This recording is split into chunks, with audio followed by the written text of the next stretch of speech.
Kolhapur police दलातील स्थानिक गुन्हे अन्वेषण शाखेच्या पथकानं रेकॉर्डवरील गुन्हेगार उत्तम बारड आणि अजिंक्य केसरकर यांना अटक केली आहे। त्यांच्याकडून जबरी चोरीचे 5, घरफोडीचे 4 आणि दुचाकी चोरीचा 1 गुन्हा उघडकीस आलाय।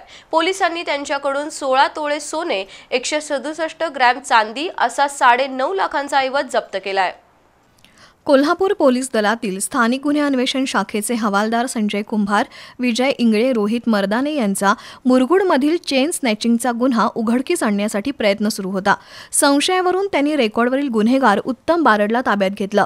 त्याच्याकडे कसून चौकशी केल्यानंतर चिकोडी तालुक्यातील मत्तिवडे इथला अजिंक्य केसरकर या आणखी एका गुन्हेगाराला पोलिसांनी अटक केली।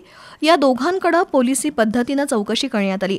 त्यानंतर त्यांनी मुरगुडमधील चेन स्नॅचिंगची कबुली दिली। शिवाय अन्य 5 जबरी चोरी, 4 घरफोडीचे गुन्हे आणि 1 दुचाकी चोरल्याचं मान्य केलं।